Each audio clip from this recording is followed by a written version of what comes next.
لقيته قام باصص لي كده، بص مش طايق نفسه وسايبني وقام ماشي. ففي ايه يا جماعه؟ مش كده والله، لا زمن التحفيل لازم يرجع تاني كده، ايه على دواء كده. ما تكرهناش بقى في الدنيا، احنا اصلا الدنيا كرهانا وكارهين الدنيا ومش شايفين قدامنا في حياتنا. فانت الحاجه الوحيده اللي بتفرحني، فما تجيش بقى لما اجي افرح معاك تقوم عامل معايا كده. هو في ايه؟ هو في بجد يا جماعه والله؟ هم اخواتنا الزملكاويه مالهم بقوا حساسين قوي زياده عن اللزوم كده ليه؟ وبقوا قلقانين من التحفيل قوي كده ليه؟ ما عادي يعني يا جدعان، في ايه الجديد يعني؟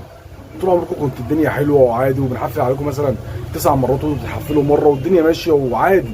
كان عندكم لا مبالاه كده من ناحيه التحفيل وكنتوا خدتوا مضاد حيوي كده ناحيته. ايه في ايه الفتره دي؟ انا نفسي افهم والله بجد. يعني داخل النهارده كده وانا جاي الشغل، فداخل على واحد صاحبي كده زملكاوي هنا، فلسه داخل عليه، لسه ما قلتش حاجه، لسه ما كلمتش. اول ما شافني تحس ان هو ايه، فاهم، في عفريت ركبه.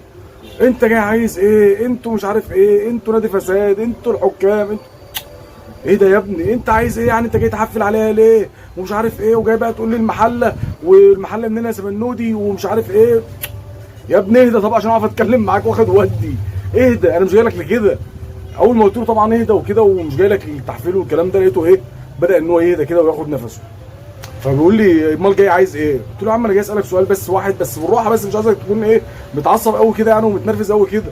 انا عايزك تهدى عشان نعرف نتكلم. قال لي قول. قلت له عايز اسالك سؤال واحد بس. قال لي ايه؟ قلت له انتوا هتعملوا ايه مع الجعان؟ فلقيته قام بص لي كده باستغراب، بيقول لي ايه ده؟ دلوقتي بتقول على زيزو جعان؟ قلت له ايه دخل زيزو بالموضوع؟ انا ما بقولكش على زيزو. قال لي امال بتقول جعان على مين؟ قلت له على بزيره.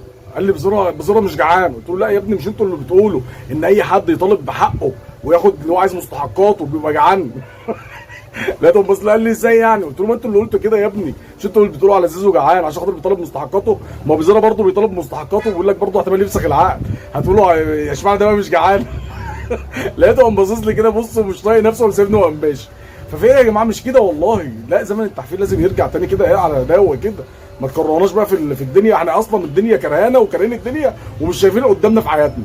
فانت الحاجه الوحيده اللي بتفرحني، فما تجيش بقى لما اجي افرح معاك تقوم عامل معايا كده. ها ابعتها له.